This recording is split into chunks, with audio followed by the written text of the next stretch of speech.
Hello all, कैसे हो सब लोग? Safe and sound? Very good. कैसा क्या है? मुझे लग रहा है कि धीरे धीरे सब लोग आ रहे हैं। 1 मिनट और वेट कर लेते हैं जिससे सब लोग जुड़ जाएं। देखता हूं मैं कितने लोग आए हैं अभी।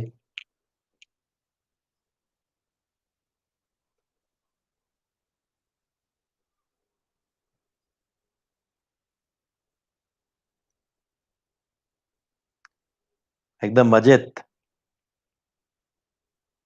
Very nice.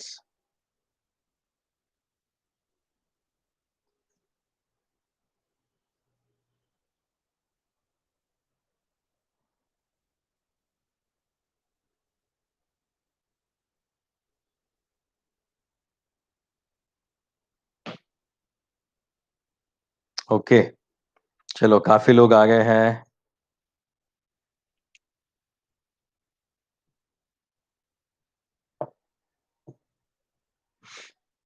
चलो शुरू करते हैं धीरे धीरे। देखो, हमने कल आपको फिनॉल के प्रिपरेशन के मेथड्स और फिनॉल के साथ केमिकल रिएक्शंस हम बता रहे थे, है ना? तब जो केमिकल रिएक्शंस हैं, उन केमिकल रिएक्शन में भी मैंने आपको बोला था कि फिनॉल जो है वो दो तरह से केमिकल रिएक्शन कर सकता है। एक ऐसा केमिकल रिएक्शन होगा जिसमें फिनॉल का जो है वो OH वाला पार्ट, फिनॉल का जो है OH वाला पार्ट जो है वो ज्यादा रिएक्टिव होगा, और एक जो है उसमें उसके फिनाइल रिंग वाला पार्ट। ठीक है, ये हमने कल डिस्कस किया था। Phenol, fine. अब जो OH के साथ वाला पार्ट था, वहां पे एक रिएक्शन मैंने आपको फ्राइज रीअरेंजमेंट बताई थी, और फ्राइज रीअरेंजमेंट से बनने वाली जो प्रोडक्ट्स थी, एक प्रोडक्ट तो ये थी और दूसरी प्रोडक्ट ये थी जिसमें OH का जो पेरा पोजीशन है वहां पे आता है COCH3। और मैंने इन दोनों के लिए नोमेनक्लेचर पूछा था। मैंने बोला था कि IUPAC के अकॉर्डिंगली इसका नोमेनक्लेचर क्या होता है। नॉर्मल तो हम ये बोल सकते हैं कि ये 2 हाइड्रोक्सी अदरवाइज ऑर्थो हाइड्रोक्सी एसिडोफिनॉन है, या आपका पेरा हाइड्रोक्सी एसिडोफिनॉन है। ये एसिडोफिनॉन है, ये पेरा पे हाइड्रोक्सी है, पेरा हाइड्रोक्सी एसिडोफिनॉन। ठीक है, या फिर 2 हाइड्रोक्सी और 4 हाइड्रोक्सी एसिडोफिनॉन, ये कॉमन नेम हो गया। इसका अगर मुझे IUPAC देना है तो क्या करोगे? इसका जो लिटरल IUPAC है, परफेक्ट IUPAC है, वो खैर काफी लोगों ने कल मेहनत की, काफी लोगों ने मुझे आंसर्स भी भेजे, मगर परफेक्ट जो नोमेनक्लेचर है वो कुछ इस तरह से है। देखो, एक रूल है, IUPAC का रूल ये है कि जब आपके पास कोई एक रिंग हो और उसके साथ कोई साइड चेन हो, भले ही वो 2 कार्बन की हो, तो इस साइड चेन और रिंग में हमें 4 अलग अलग केसेस सोचने रहते हैं। 4 केसेस होते हैं इसके लिए। नंबर 1, अगर आपके रिंग और साइड चेन इन दोनों में से कहीं पे भी कोई भी फंक्शन ग्रुप ना हो, मतलब कि वो आल्केन ही हो, सिंगल सिंगल सिंगल बॉन्ड वाला हो, मतलब साइक्लो आल्केन है और साथ में आपका जो कार्बन का चेन है वो भी नॉर्मल आल्केन ही है, तो उन दोनों में से, साइड चेन और रिंग में से, जिसके पास ज्यादा नंबर ऑफ कार्बन होंगे उनको प्रायोरिटी दी जाएगी, उनको प्रायोरिटी दी जाती है। ठीक है, मान लो आपके पास एक 3 मेंबर का रिंग है, ट्राइंगल है, और इसके साथ यहां पे 4 कार्बन का चेन है, 4 कार्बन है साइड चेन में, तो साइड चेन को प्रायोरिटी दी जाएगी। नंबर 1 2 3 4 जो है वो साइड चेन में दिया जाएगा, रिंग में नहीं। अगर रिंग जो है वो 5 मेंबर है और आपका चेन जो है वो 4 मेंबर है, तो रिंग को प्रायोरिटी दी जाएगी। अच्छा, अगर दोनों सेम है, मतलब 5 मेंबर रिंग है और 5 कार्बन का चेन है, तो रिंग को प्रायोरिटी दी जाएगी चेन के कंपैरिजन में। Is it okay? ये हो गई पहली कंडीशन। अब पहली कंडीशन में भी मैंने 3 चीजें बताई, रिंग छोटी साइड चेन बड़ा, साइड चेन छोटा रिंग बड़ी, या फिर दोनों सेम। ठीक है, दोनों सेम अगर हो गए तो रिंग को हम प्रायोरिटी देंगे। ये रूल्स है बेटा, ये IUPAC के रूल्स हैं। हाँ, अब अगर सेकेंड रूल ये है कि रिंग कितनी भी बड़ी या छोटी हो और साइड चेन कितना भी बड़ा या छोटा हो, अगर किसी में भी डबल या ट्रिपल बॉन्ड आ गया, मतलब कोई फंक्शन ग्रुप आ गया, अगर कोई फंक्शन ग्रुप आ गया तो जहां पे फंक्शन ग्रुप है उसी को प्रायोरिटी दी जाएगी। भले ही 3 मेंबर रिंग है और 4 कार्बन का चेन है, साइड चेन, मगर रिंग के अंदर डबल बॉन्ड या OH या Cl ऐसा कोई भी फंक्शन ग्रुप आ गया तो रिंग को प्रायोरिटी दी जाएगी। और भले ही कितनी ही छोटी साइड चेन हो और कितनी ही बड़ी रिंग हो, 6 मेंबर की रिंग है और 2 कार्बन का सिर्फ साइड चेन है और उस पर कोई फंक्शन ग्रुप है, तो साइड चेन को क्या करेंगे, हम प्रायोरिटी देंगे। ठीक है, ये दूसरा रूल है। उसी दूसरे रूल को यहां पे अप्लाई करना पड़ेगा हमें। यहां पे 6 मेंबर का कार्बन का चेन है, सॉरी रिंग है, और यहां पे साइड चेन जो है वो सिर्फ क्या है, 2 कार्बन वाला है। मगर अब यहां पे क्या है, ये फंक्शन ग्रुप है, इस रिंग में भी क्या है, फंक्शन ग्रुप है। Very nice. अब हमारा थर्ड रूल आता है। थर्ड रूल ये है कि रिंग में और साइड चेन में फंक्शन ग्रुप दोनों में है, दोनों में फंक्शन ग्रुप है। और अगर दोनों फंक्शन ग्रुप की प्रायोरिटी चेक की जाए तो जिसका प्रायोरिटी ज्यादा उसको नंबर किया जाएगा। मतलब कि ये दोनों जो है वो क्या है, फंक्शन ग्रुप वाले हैं, मगर इन दोनों में इसमें प्रायोरिटी क्या है, ये कीटोन है और ये अल्कोहल है यानी OH है, फेनॉल। तो ज्यादा प्रायोरिटी किसको दी जाएगी, कीटोन को। Is it okay? कीटोन को ज्यादा प्रायोरिटी दी जाएगी तो नंबरिंग जो है वो कीटोन वाली चेन को हम करेंगे। अच्छा, फोर्थ रूल, अगर दोनों में सेम फंक्शन ग्रुप है, अगर रिंग में और जो आपका साइड चेन है उन दोनों में सेम फंक्शन ग्रुप है, तो किसको प्रायोरिटी दोगे, रिंग को। ऑब्वियसली रिंग को ही प्रायोरिटी दे दी जाएगी। अच्छा, अब इसमें कौन सा हम रूल अप्लाई कर सकते हैं, तो इसमें आपका रूल नंबर 2 और 3 जो अप्लाई हो रहा है। 2 रूल ये है कि अगर कहीं पे भी फंक्शन ग्रुप है उसको प्रायोरिटी दे दो। तो अब चेक ये करना पड़ेगा कि फंक्शन ग्रुप तो दोनों में है, तो ज्यादा रिएक्टिव कौन सा है, उसको हम प्रायोरिटी नंबर 1 देंगे। इसको नंबर 1 दे दिया, इसको नंबर 2 दे दिया। इसमें हम नंबरिंग करेंगे क्योंकि कीटोन जो है वो ज्यादा रिएक्टिव है, तो इसको 1 और 2 बोल दिया गया। ठीक है, अब देखो, अब ये तो लॉन्गेस्ट कार्बन चेन हो गया 2 कार्बन का, 2 कार्बन का लॉन्गेस्ट कार्बन चेन है। फर्स्ट कार्बन के साथ ये आपका साइक्लोहेक्सेन जैसा, मतलब ये बेंजीन रिंग जुड़ा हुआ है, अदरवाइज फिनाइल रिंग जुड़ा हुआ है। ठीक है, और ये है आपका हाइड्रोक्सी ग्रुप, हाइड्रोक्सी, और वो इस कार्बन से कौन से नंबर पे है, सेकेंड, जिसका नोमेनक्लेचर ऐसा होता है 1 ब्रैकेट। ये वाला 1 जो है उसको मैंने लिखा है बाहर, 1 ब्रैकेट। अब ये पूरा लिख रहा हूं, हाँ, 2 हाइड्रोक्सी फिनाइल, 2 हाइड्रोक्सी फिनाइल, ये सेकेंड नंबर पे हाइड्रोक्सी ग्रुप है और ये पूरा हमारा फिनाइल रिंग है, क्योंकि प्रीफिक्स लेना पड़ेगा ना हमें, फिनाइल प्रीफिक्स है, बेंजीन सफिक्स है, राइट। तो 2 हाइड्रोक्सी फिनाइल, 2 कार्बन है, तो इथेन, इथेन 1 ऑन, इसको नीचे लिख देता हूं मैं, इथेन 1 ऑन। ठीक है, ये इसका नेमिंग हो गया, फाइन। तो ये हो गया 1, ये 1 है, 1 ब्रैकेट, ब्रैकेट में क्या, ये वाला पार्ट, इस वाले पार्ट में क्या है, सेकंड पे हाइड्रोक्सी, 2 हाइड्रोक्सी फिनाइल, 2 कार्बन है तो इथेन, और फर्स्ट पे कीटोन है तो 1 ऑन। ये इसका परफेक्ट IUPAC नेमिंग है।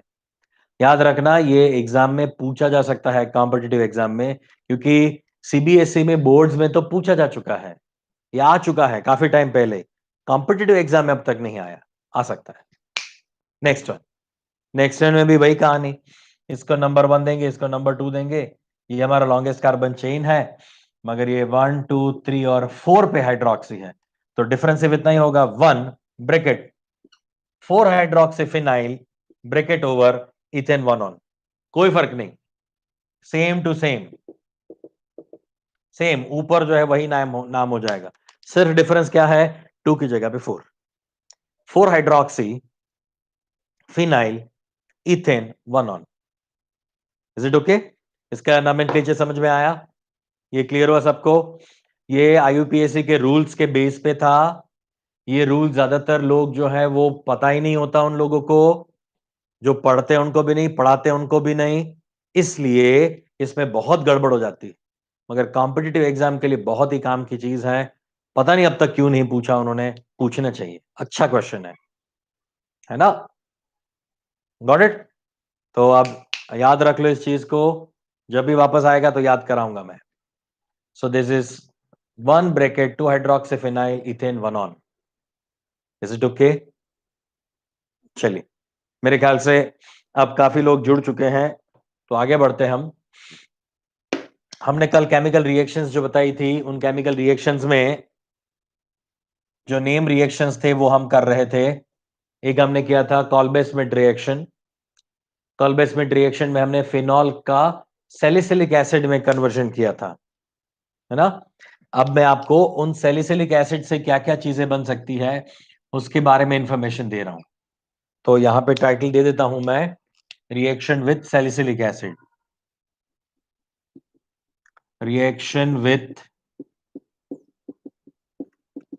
सैलिसिलिक एसिड, ठीक है? चलो फटाफट, रिएक्शन विथ सैलिसिलिक एसिड। अब सैलिसिलिक एसिड जो है उसके साथ मैं कई सारे रिएक्शंस कर सकता हूं। पहले मैं आपको एलिमिनेशन रिएक्शन बताता हूं। अच्छा, सैलिसिलिक एसिड का अगर आप जिंक डस्ट के साथ इसको हीट करोगे तो -ZnO होगा और ये OH उड़ जाएगा। ये OH उड़ गया तो बच गया क्या? COOH, मतलब बेंजोइक एसिड। ठीक है, यहां पे बचता है बेंजोइक एसिड।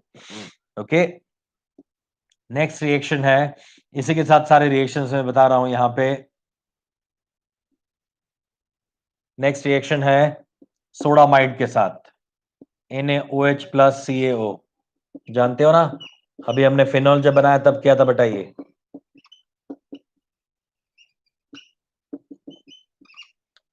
सोडामाइड के साथ इसको गर्म करोगे तो ये COOH जो है वो उड़ जाएगा, बन गया फिनॉल। ठीक है, अच्छा, अब इसका रिएक्शन करता हूं मैं CH3OH के साथ in presence of H plus. देखो ये अल्कोहल है, ये कार्बोक्सिलिक एसिड है। एसिड और अल्कोहल रिएक्ट करके क्या बनाएंगे? Yes, ester. ये बनाते हैं एस्टर। यहां पे है OH, ये COOCH3। इसका नाम है मिथाइल सैलिसिलेट। इसका नाम है मिथाइल सैलिसिलेट। मिथाइल सैलिसिलेट एक एक्टिव इंग्रेडिएंट है बाम बनाने का। ये बालम नहीं है, ये बालम नहीं है, ये बाम है ना? बाम पता है ना, वो टाइगर बाम, झंडू बाम, पीड़ाहारी बाम, राइट? तो ये इस चीज से बनता है, मिथाइल सैलिसिलेट से बनता है ये बाम, है ना? और आप जो आयोडेक्स वगैरह लगाते हैं उसमें भी इसका थोड़ा सा अमाउंट डाला जाता है, मिथाइल सैलिसिलेट। ठीक है, ओके। चलिए एक और रिएक्शन बता रहा हूं, मगर इस तरफ दिखा देता हूं मैं।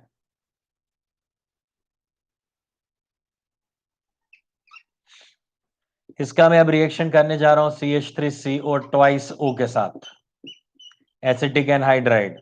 तो आप जानते हो जब जब एसिटिक एनहाइड्राइड तब तब एसिटिक एसिड, यहां से एसिटिक एसिड माइनस कर दो। होगा क्या? ये रिएक्ट करेगा किसके साथ? फिनॉल का जो OH ग्रुप है उसके साथ, OCOCH3 COOH। इसका नाम है ओ एसिटाइल, ओ एसिटाइल सैलिसिलिक एसिड। ये और कुछ नहीं है, ये एस्पिरिन है, एस्पिरिन, PIRIN, एस्पाइरिन, अदरवाइज एस्पिरिन, है ना? ये एनाल्जेसिक ड्रग है। एनाल्जेसिक मतलब जब आपको बॉडी एक हो रहा है या फिर हेडेक हो रहा है तो वो दर्द को दूर करने के लिए ये एस्पिरिन दी जाती है, ये एस्पिरिन है। ठीक है, एस्पिरिन, पैरासिटामोल। अच्छा, एस्पिरिन जो है एक और तरह से भी यूज होती है, एस्पिरिन जो है वो ब्लड को थीन कर देती है, ब्लड को पतला कर देती है। तो कई बार कई लोगों को अगर हार्ट अटैक वगैरह का प्रॉब्लम है तो क्या करते हैं, एस्पिरिन जो है वो एस्पिरिन उसके मुंह में रख दी जाती है, टंग के नीचे, टंग जो है इसके नीचे एस्पिरिन रख देते हैं। और हमारे टंग के नीचे वाला जो पार्ट है वो बहुत ही पतला सा लेयर होता है इसके अंदर, स्किन का, तो वहां से एब्जॉर्प्शन बहुत इजीली हो सकता है ना। आप तो जो मेडिकल वाले बच्चे हैं, नीट वाले, उनको तो पता ही होगा ये कि यहाँ से वो जल्दी से एब्जॉर्प्शन हो सकता है और जल्दी से ब्लड में डिजोल्व हो जाएगा, ब्लड जो है पतला हो जाएगा और हार्ट को उसको पंप करना मुश्किल नहीं होगा, ठीक है ना। एस्पिरिन या फिर ओ एसिटाइल सैलिसिलिक एसिड, ओ एसिटाइल सैलिसिलिक एसिड, एस्पिरिन है। एस्पिरिन जो है वो हम दर्दनाशक, एनाल्जेसिक की तरह से यूज कर सकते हैं, ठीक है। चलिए एक और चीज है जिसका नाम है पैरासिटामोल।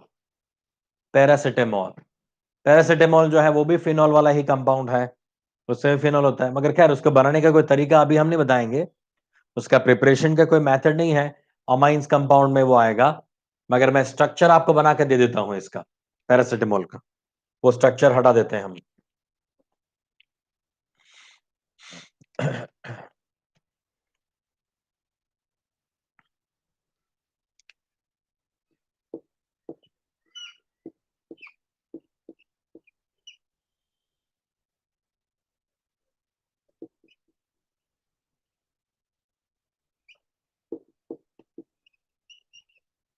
ये है पैरासिटामोल,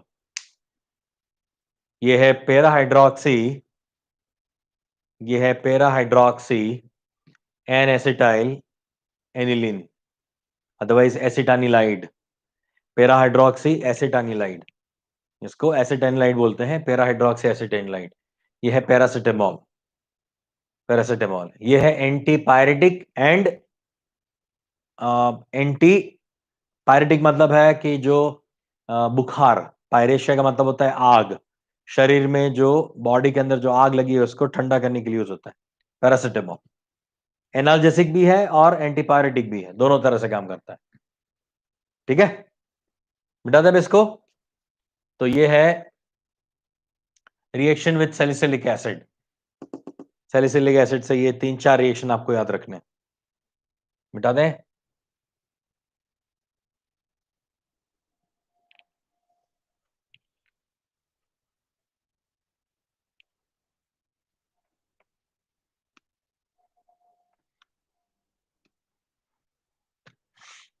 ना,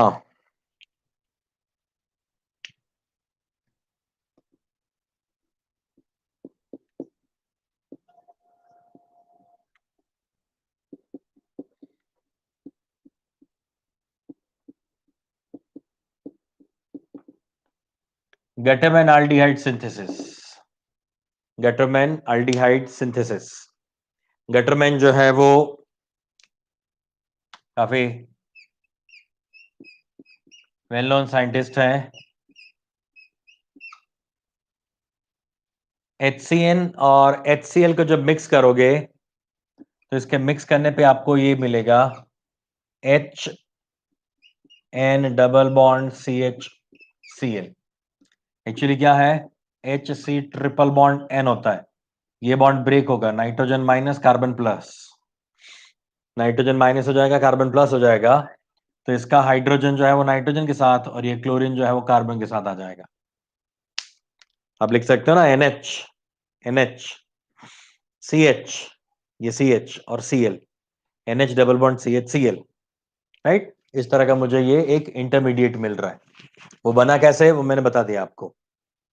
अब ये वाला जो आपका इंटरमीडिएट है वो एल्यूमिनियम क्लोराइड के प्रेजेंस में रिएक्ट करेगा, यानी NH double bond CHCl plus AlCl3 in presence of aluminum chloride.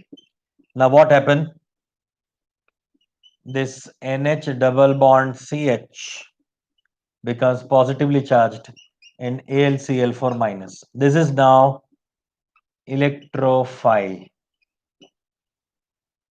याद रखना इसमें इलेक्ट्रोफाइल जो है वो क्या है, CH डबल बॉन्ड NH है, राइट। इसको बोलेंगे इलेक्ट्रोफाइल। अब ये इलेक्ट्रोफाइल जो है वो अटैक करेगा फिनॉल के ऊपर। ये हमारा फिनॉल है, उस फिनॉल के साथ हम किसका रिएक्शन कर रहे हैं? ये NH double bond CH Cl को हम AlCl3 की प्रेजेंस में रिएक्शन करवा रहे हैं, तो यहां पे -HCl हो जाएगा। ठीक है, और इसका मुझे मिलेगा पेरा वाला प्रोडक्ट। यहां पे OH, यहां पे आएगा ये CH डबल बॉन्ड NH।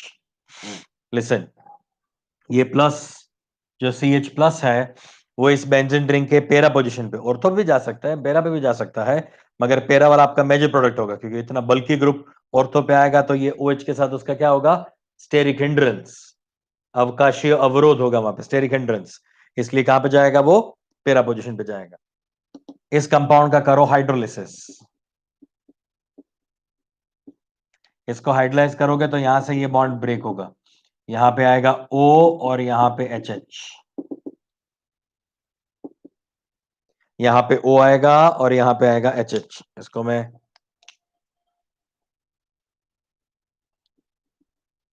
ये O यहां पे, HH यहां पे, समझा? तो ये क्या बन गया? CHO बन गया। यस,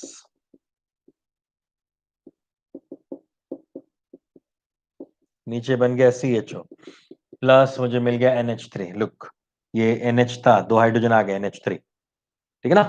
तो ये हो गया para hydroxy benzaldehyde. Got it?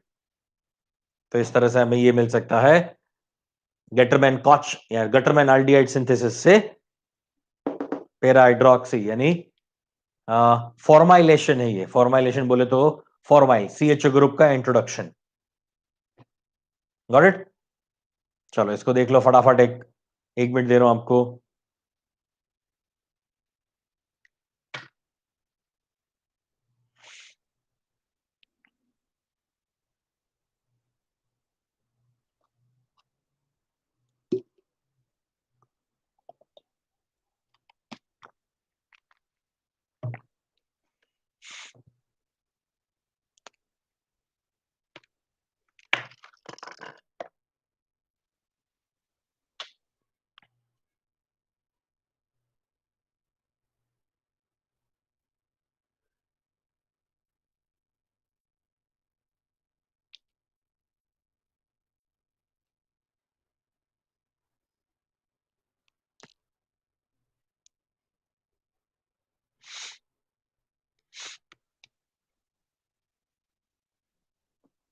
Next,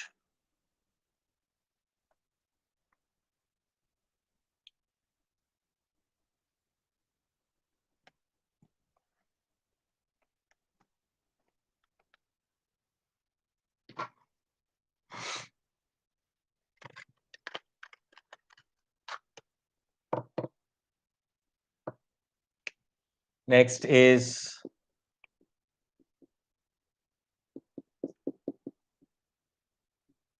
रेमर-टेमान reaction. Reimer Tiemann reaction, Reimer Tiemann reaction actually formylation process ही है, मतलब CHO ग्रुप इंट्रोड्यूस करने वाला प्रोसेस ही है, मगर ये शुरू करने से पहले जो इसका इनिशियल स्टेज है वो मैं बता रहा हूं आपको। जब ये क्लोरोफॉर्म NaOH के साथ रिएक्ट करेगा तो ये बनाएगा यहां पे CCl2, जो कि एक इलेक्ट्रोफाइल है। आप देख सकते हो ये रिएक्शन भी और नीचे वाला रिएक्शन भी इलेक्ट्रोफाइल की वजह से होता है। ये प्लस हो जाता है, ये माइनस हो जाता है।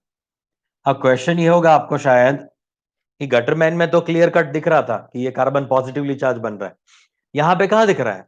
ये पॉजिटिवली चार्ज कहां है?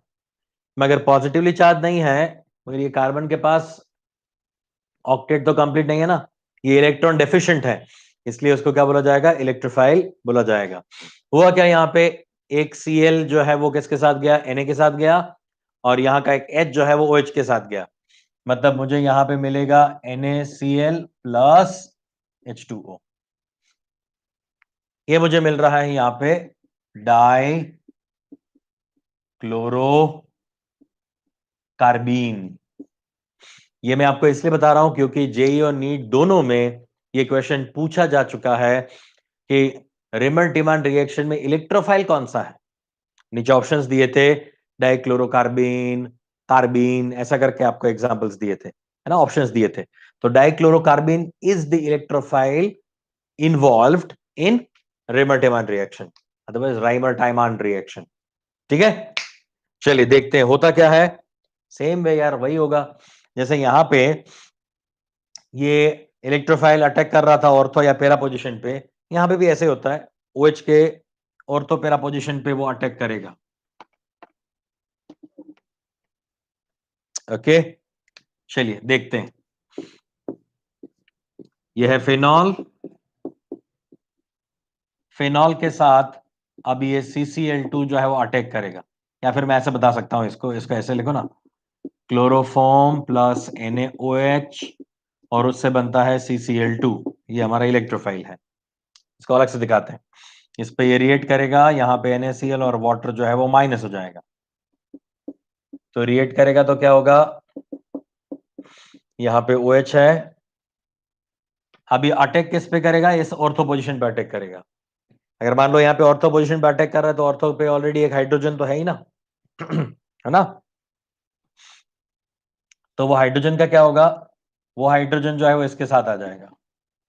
ये रीअरेंजमेंट है यहाँ पे, वो पूरा मैकेनिज्म नहीं हम डिस्कस कर रहे हैं, हम आपको सीधा बता रहे हैं कि यहाँ पे आपके पास दो कार्बन, ये कार्बन के पास दो इलेक्ट्रॉन्स हैं, एक इलेक्ट्रॉन जो है वो इस कार्बन के साथ जुड़ने के लिए यूज होगा, और दूसरा जो यहां से हाइड्रोजन निकलेगा, ये वाला हाइड्रोजन जो सब्स्टिट्यूट होके आएगा, उस हाइड्रोजन के साथ एक और इलेक्ट्रॉन जो है वो यूज कर लेगा। ये हाइड्रोजन इस इलेक्ट्रॉन के साथ और ये दूसरा इलेक्ट्रॉन जो है वो इस कार्बन के साथ सिंगल बॉन्ड बनाएगा। तो हमें क्या मिल गया इस तरह का, ये मुझे इंटरमीडिएट मिल गया। ठीक है, ये मुझे इंटरमीडिएट मिल रहा है। अब इस इंटरमीडिएट का क्या करोगे, आप हाइड्रोलाइसिस करोगे।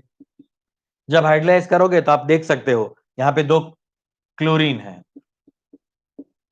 ना, तो ये दोनों क्लोरीन है किस तरह से, ये आपका कंपाउंड जो है क्या है, जेम डाई हैलाइड है ना, ये कंपाउंड जेम डाई हैलाइड है, तो उन दोनों जगह पे आएगा OH। देखो यहां पे भी OH, यहां पे भी OH, तो ये क्या हो गया, जेम डायॉल हो गया, जेम डायॉल हो गया। और एक बार मैंने आपको बताया था कि जेम डायॉल जो है वो स्टेबल नहीं होता, जेम डायॉल स्टेबल नहीं है तो क्या हो जाता है, वो यहां से OH और यहां से H जो है वो निकाल देगा। देखो, यानी एक वाटर मॉलिक्यूल निकल जाएगा इससे। अगर इससे एक वाटर मॉलिक्यूल निकाल दिया हमने तो क्या बनेगा देखना, एक वाटर मॉलिक्यूल निकालते ही ये बन जाएगा यहाँ पे CHO, ये OH और यहाँ पे -H2O। एक वाटर मॉलिक्यूल माइनस कर दिया तो ये बन गया सेलिसाल्डिहाइड, सेलिसाल्डिहाइड, राइट, ये सेलिसाल्डिहाइड, ये सेलिसाल्डिहाइड हो गया। इस सेलिसाल्डिहाइड का फर्दर ऑक्सीडेशन करोगे तो ये CHO जो है वो COH में कन्वर्ट हो जाएगा, सैलिसिलिक एसिड बन जाएगा। तो रेमर-टिमान रिएक्शन में वापस बता रहा हूं मैं, फिनॉल से ये रिएक्शन शुरू होती है और फिनॉल का क्लोरोफॉर्म NaOH के साथ रिएक्शन है जिससे जेम डाइहैलाइड बनता है। इसका हाइड्रोलाइसिस करोगे तो जेम डायॉल बनेगा, मगर जेम डायॉल स्टेबल नहीं होता, अनस्टेबल है, तो जेम डायॉल अनस्टेबल है। अनस्टेबल होने की वजह से एक वाटर मॉलिक्यूल निकल जाएगा, जैसे वाटर मॉलिक्यूल निकलेगा क्या बचेगा, CHO, तो CHO आ गया, यानी फॉर्माइलेशन हो गया, ये सेलिसाल्डिहाइड बन जाएगा। ठीक है, सेलिसाल्डिहाइड का ऑक्सीडेशन करके हम बना सकते हैं सैलिसिलिक एसिड। अदरवाइज एक और रास्ता भी है, एक और तरीका भी है, इस फिनॉल का हम क्लोरोफॉर्म के साथ रिएक्शन ना करें, हम क्लोरोफॉर्म के साथ रिएक्शन ना करके इसका अगर रिएक्शन करते हैं हम कार्बन टेट्राक्लोराइड के साथ, कार्बन टेट्राक्लोराइड एंड NaOH, अगर कार्बन टेट्राक्लोराइड NaOH के साथ रिएक्ट करोगे तो क्या बनेगा देखना, तो ऐसा बन जाएगा CCl3, देखो हुआ क्या, यहां पे एक NaCl बन गया, यहां से क्लोरीन हट गया, मतलब NaCl आ गया, और ये OH इस बेंजीन रिंग से निकलने वाला जो H है उसके साथ बना देगा वाटर। चला गया वो, मतलब ये प्रोटोनेशन वाला कहानी नहीं है। यहां पे 3 OH आ गया, ये क्या हो गया, जेम ट्राइहेलाइड, ये हो गया जेम ट्राइहेलाइड। अब करो जेम ट्राइहेलाइड का आप हाइड्रोलिसिस, तो क्या हो जाएगा, जेम ट्रायोल। ये तो वही रहेगा ना, ये थोड़ी ना चेंज होगा, ये अपना नेचर थोड़ी चेंज करता है। तीनों क्लोरीन को यहां से 3 OH जो है वो रिप्लेस करके ट्रायोल बना देंगे। अब 2 OH ही भारी पड़ रहे थे हमें, 2 OH ही अनस्टेबल थे, 3 3 तो कैसे रह पाएंगे, नेवर। यहां से एक वाटर मॉलिक्यूल निकल जाएगा, वापस एक वाटर मॉलिक्यूल निकल गया, वाटर मॉलिक्यूल को निकाल दो, -H2O। क्या बचा, अब देखो क्या बच गया, लुक, CO एंड OH, मतलब COOH बन गया सैलिसिलिक एसिड। आई बात समझ में, मतलब रेबर्ट-ईमान रिएक्शन में अगर क्लोरोफॉर्म यूज करोगे तो सैलिसाल्डिहाइड बनेगा, तो आल्डिहाइड आ जाएगा, ऑर्थो पोजीशन पे CHO आ जाएगा। और अगर आप CCl4 यूज करोगे, कार्बन टेट्राक्लोराइड यूज करोगे, तो क्या आ जाएगा वहां पे, COOH, मतलब सैलिसिलिक एसिड का फॉर्मेशन होगा या फिर हो पाएगा। Is it okay? ये दोनों प्रोसेस सिमिलर है, दोनों सही है, दोनों प्रोसेस बहुत ही काम की है। आपको रेबर्ट-ईमान रिएक्शन में क्लोरोफॉर्म की जगह पे कार्बन टेट्राक्लोराइड देके फंसा सकते हैं, आपको ट्विस्ट करके पूछेंगे, तो CCl4 में बनेगा सैलिसिलिक एसिड। कोई आपत्ति, कोई दिक्कत? जल्दी कॉपी करो, चेक करो फटाफट, 30 सेकंड दे रहा हूं।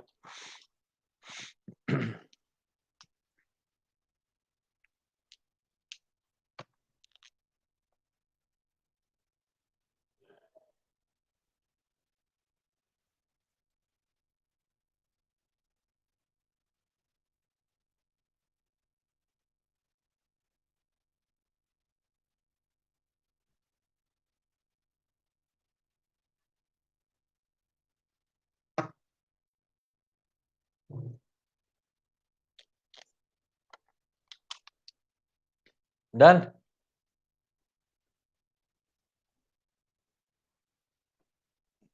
ये था Gattermann and Koch reaction and Reimer Tiemann reaction, काफी इंपॉर्टेंट, काफी अच्छे रिएक्शंस हैं।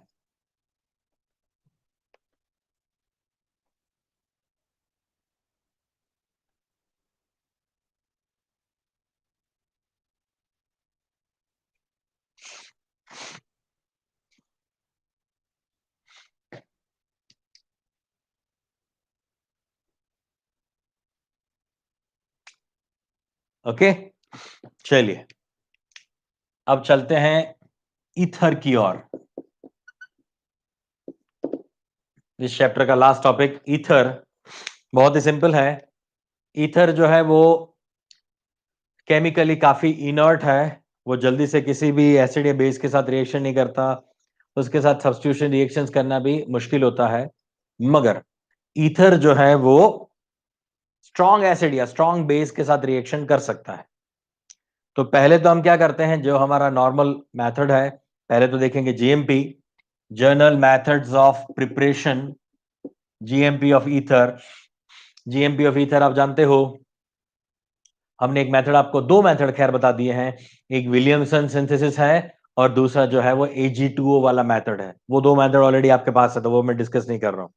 जो नया मेथड है मैं बता रहा हूं मैं आपको, फ्रॉम अल्कोहल।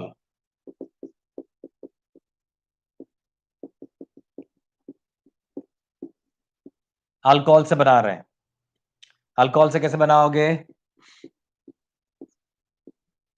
इथेनॉल मेरे पास है, इस इथेनॉल का रिएक्शन करा जाता है कॉन्सेंट्रेटेड सल्फ्यूरिक एसिड के साथ करीब करीब 100 डिग्री सेल्सियस पे, ठीक है।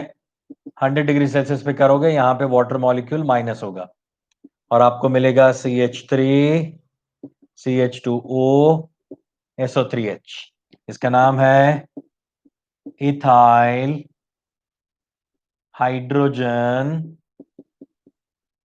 सल्फेट। ठीक है, नाम कैसे दिया है? ये इथाइल ग्रुप है, ये हाइड्रोजन है, और ये वाला पार्ट जो है वो सल्फेट है। इसका नाम है इथाइल हाइड्रोजन सल्फेट, इसको बोलते हैं इथाइल हाइड्रोजन सल्फेट। ठीक है, अब इस इथाइल हाइड्रोजन सल्फेट से दो रास्ते निकलते हैं,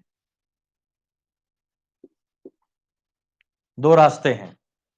अगर अगर आपने यहां पे एक्सेस कॉन्सेंट्रेटेड H2SO4 ले लिया, एक्सेस कॉन्सेंट्रेटेड H2SO4 ले लिया और टेम्परेचर कर दिया 180 डिग्री सेल्सियस, तो ये बन जाएगा CH2 डबल बॉन्ड CH2 यानी इथीन। यहां पे एलिमिनेशन रिएक्शन होगा। एलिमिनेशन में क्या होगा? इस कार्बन से, इस अल्फा कार्बन से OSO3H और इस बीटा से H, तो ये बन जाएगा H2SO4। वापस से देखो, यहां से OSO3H और यहां से H, तो ये H और ये SO3H मिलके क्या बना देंगे? H2SO4। तो H2SO4 यहां पे आपको बाई प्रोडक्ट मिलेगा प्लस H2SO4। H2SO4 यहां पे बाई प्रोडक्ट है। ठीक है, और अगर हमने एक्सेस ले लिया इथेनॉल और टेम्परेचर रखा 140 डिग्री सेल्सियस, एक्सेस इथेनॉल, देखो दो चीजें हैं, एक इथेनॉल है और एक सल्फ्यूरिक एसिड है।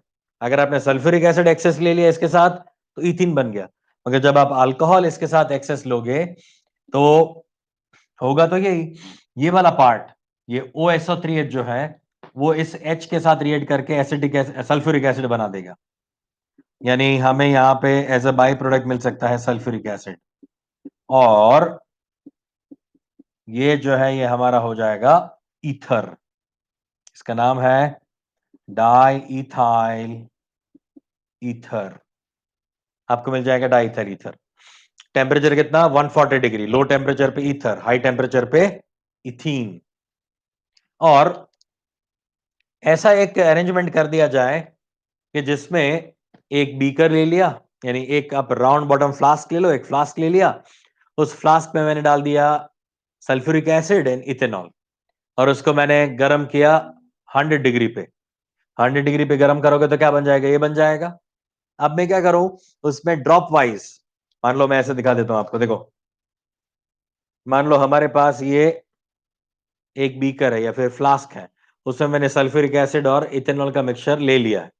ठीक है, अब मैं कुछ ऐसा अरेंजमेंट कर रहा हूं, यहां पे खोल के, यहां पे एक पाइप है, उस पाइप से क्या होता जाएगा, ये आपका जो इथाइल हाइड्रोजन सल्फेट जो है वो एक्सेस के साथ रिएक्ट करके ईथर बनाता रहेगा।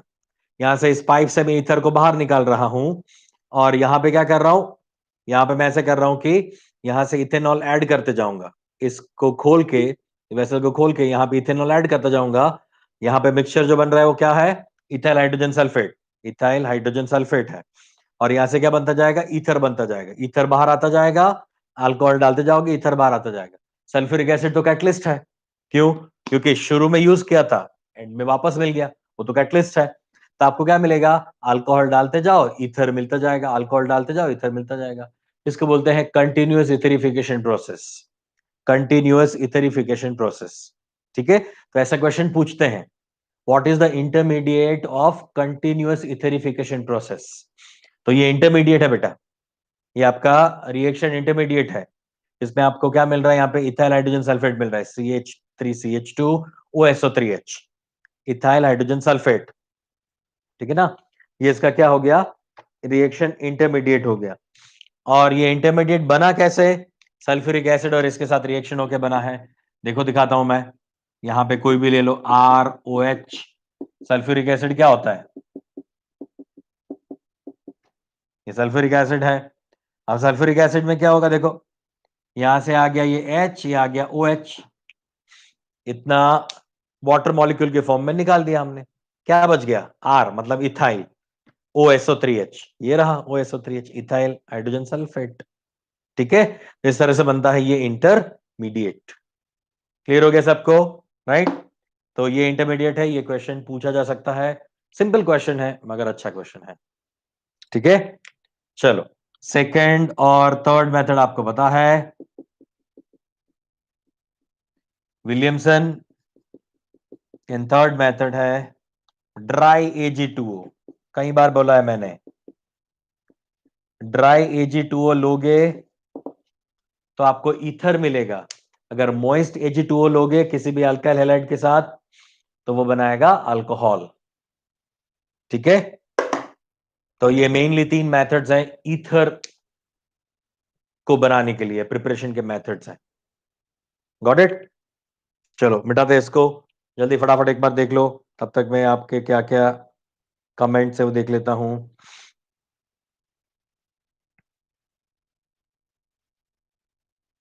कंटिन्यूस एस्थेरिफिकेशन प्रोसेस, यस सही है।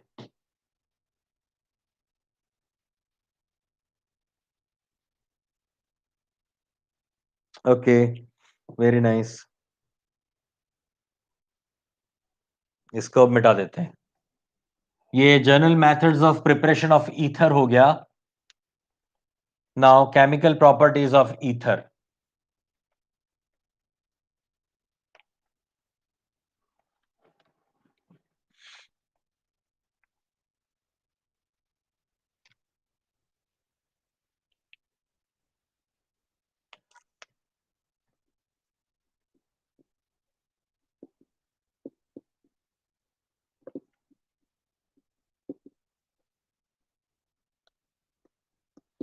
केमिकल प्रॉपर्टीज देखो, केमिकल प्रॉपर्टी में जैसे मैंने बताया आपको कि ईथर जो है ना वो ज्यादा रिएक्टिव नहीं है। रिएक्टिव ना होने की वजह से क्या होता है, वो जल्दी से कोई रिएक्शन शो नहीं करता।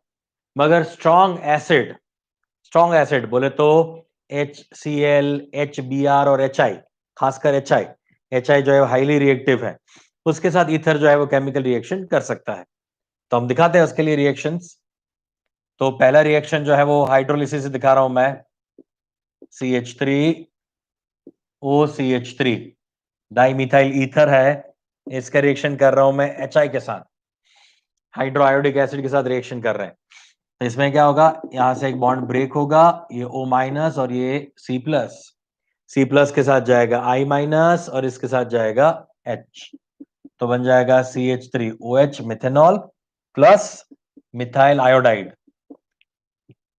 चलो ये दोनों चीजें मिल रही है मुझे, ये दो चीजें मिल रही है। अच्छा, अगर हमारे पास सिमेट्रिक नहीं, एसिमेट्रिक ईथर होता, एसिमेट्रिक ईथर है, तो क्या होगा, अब HI के साथ रिएक्शन कर रहा हूं मैं। अब क्वेश्चन ये है कि ये वाला बॉन्ड ब्रेक होगा या फिर ये वाला बॉन्ड ब्रेक होगा। तो हमेशा याद रखो, कोई भी बॉन्ड ब्रेक हो, कार्बन पे तो पॉजिटिव चार्ज ही आने वाला है, obviously because oxygen is more electronegative. So when the bond is broken or the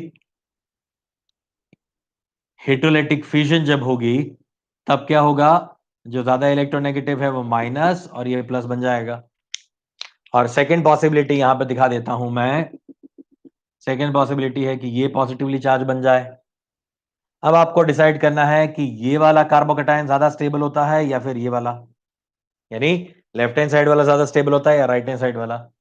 but natural है ऑब्वियसली, मिथाइल कार्बोकेटायन के कंपैरिजन में ये प्राइमरी कार्बोकेटायन ज्यादा स्टेबल होता है, तो बॉन्ड ये वाला ब्रेक होगा।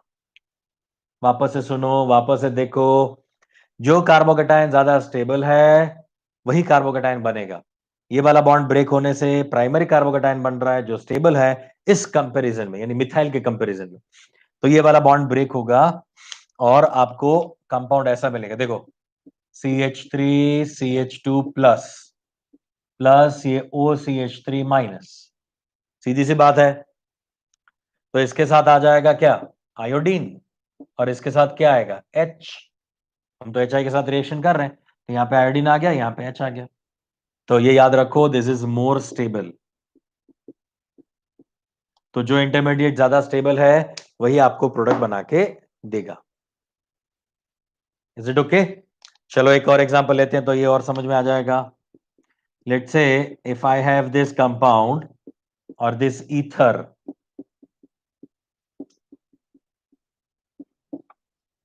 ठीक है, इसका रिएक्शन करो HBr के साथ.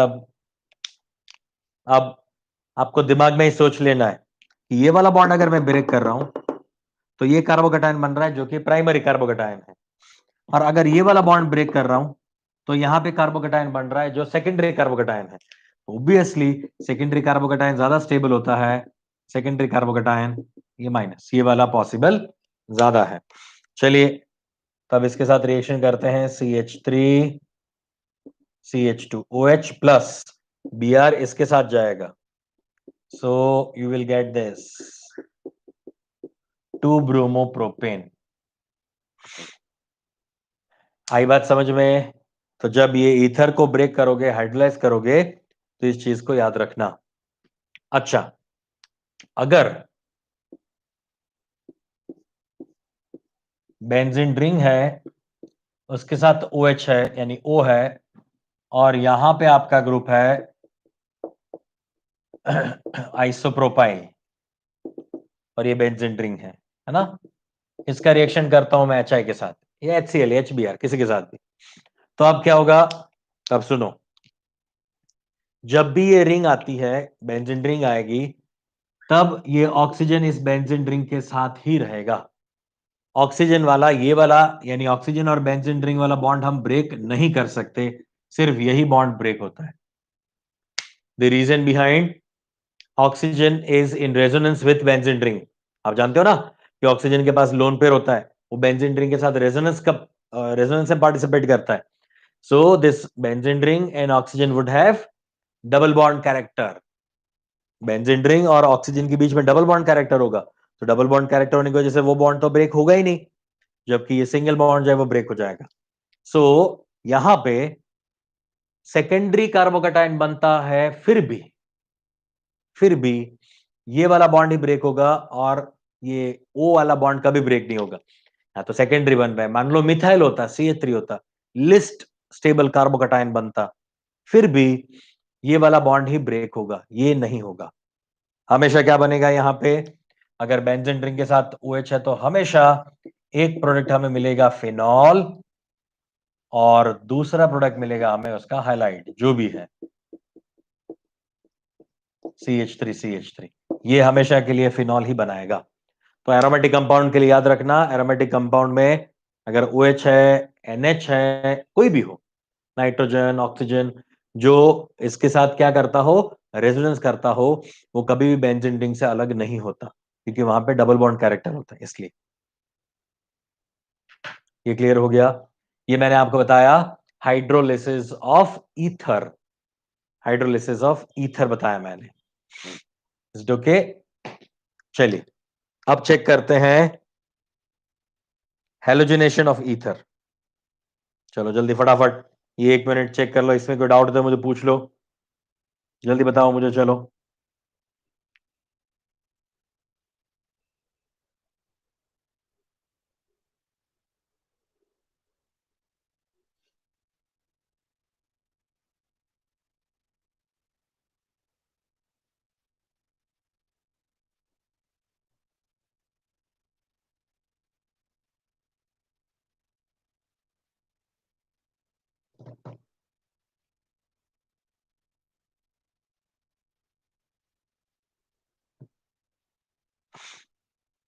we were told that we get the higher alcohols only. मतलब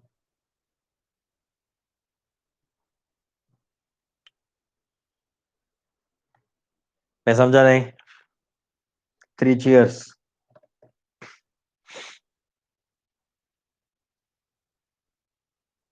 In case of unsymmetrical ether. हम्म.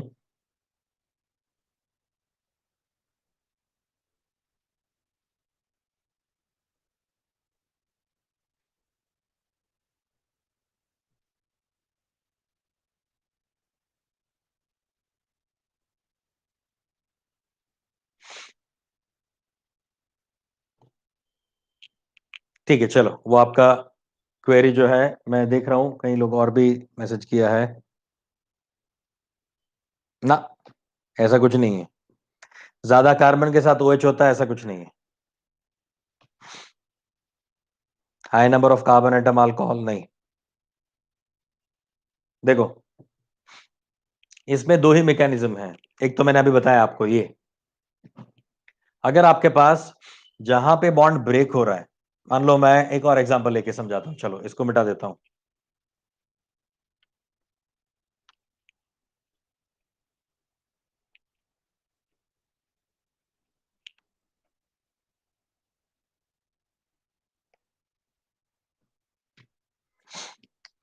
देखो अगर मेरे पास ये है CH3O CH2 CH2 CH3, let suppose हमारे पास है CH3O CH2 CH2 CH3, right. तो ये आपका मिथॉक्सी प्रोपेन हो गया। अब इसके साथ दो कंडीशन हो सकती है। एक तो कंडीशन ये हो सकती है, इसके साथ मैं HI का रिएक्शन कर रहा हूं, इसके साथ भी मैं HI का रिएक्शन कर रहा हूं, मगर यहां पे मैं एक्सेस में ले रहा हूं। यहां पे लिमिटेड अमाउंट में है और यहां पे मैंने एक्सेस में ले लिया। अब अगर आपका प्राइमरी और ये मिथाइल ग्रुप है तो हमेशा बॉन्ड वहीं से ब्रेक होगा जहां पे कार्बोकेटायन जो है उसका क्या हो जाए, ज्यादा स्टेबल हो जाए।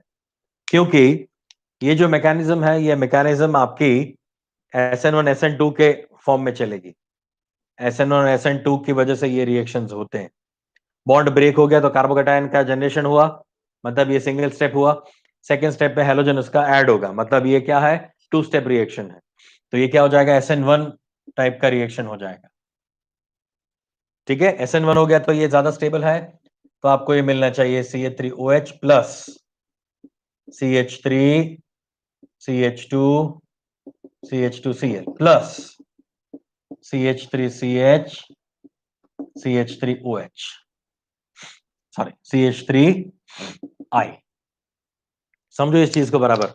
देखो अगर ये रिएक्शन आपका SN1 के थ्रू हो रहा है तो SN1 में ये कार्बोकेटायन बन गया। ये कार्बोकेटायन तो आपका क्या है, प्राइमरी कार्बोकेटायन है।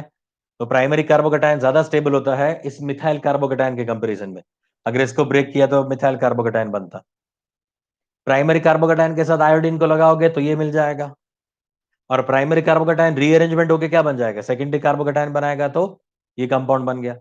ये किसके लिए है, ये कौन सी प्रोसेस के लिए है, SN1 रिएक्शन हो रहा है। तो अगर आप SN2 मैकेनिज्म करते हो तो SN2 में भी हमें यही वाला पार्ट जो है उस पे आयोडीन लगता हुआ दिखाई देगा। यानी आयोडीन हमेशा ये स्टेबल कार्बोकेटायन के साथ ही जुड़ेगा। अच्छा अगर मैं एक्सेस ले रहा हूं तब की कहानी अलग है। अगर मैं एक्सेस ले रहा हूं तो एक्सेस में तो ये हो जाएगा कि ये CH3 भी I बन जाएगा और बाकी का पार्ट तो हमारा है ही है, वो तो एज इट इज रहेगा। सिर्फ ये CH3I जो है वो किस में कन्वर्ट, यानी CH3OH है वो किस में कन्वर्ट हो जाएगा, CH3I में, in presence of excess HI। बस ये दो चीजें हो सकती है इसके अंदर।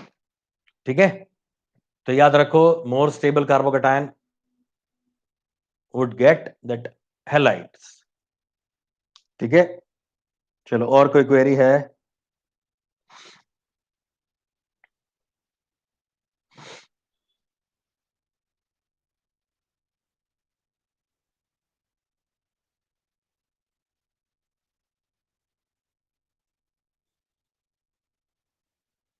Higher number of carbon atom है अल्कोहल, हाँ। हायर नंबर ऑफ अगर कार्बन एटम के साथ OH जा रहा है तो वो हम लेस अमाउंट में लो टेम्परेचर पे SN2 मैकेनिज्म कर सकते हैं, इसमें पॉसिबल है। मगर ये इतना ज्यादा कोई वो नहीं है। लो टेम्परेचर रख दो और लो टेम्परेचर पे हम क्या करें, इसको रिएक्शन करें HI के साथ, तो ये पॉसिबल है। तो मिथाइल आयोडाइड बनेगा और ये CH3 CH2 CH2OH आ जाएगा। मगर ये मैकेनिज्म अलग है। ये मैकेनिज्म आपका हो जाएगा SN2 low temperature. SN2 low temperature reaction है तो ये बनेगा, और SN1 मैकेनिज्म है तो ये बनेगा। और ये टेम्परेचर हाई होगा ऑब्वियसली इसके कंपैरिजन में, तो हो सकता है। यस ठीक है, और कुछ।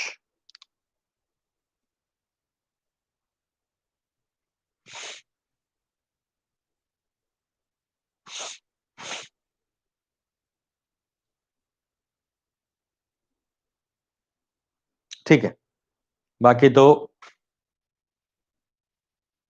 ये बराबर से याद रख लो, ये मैकेनिज्म।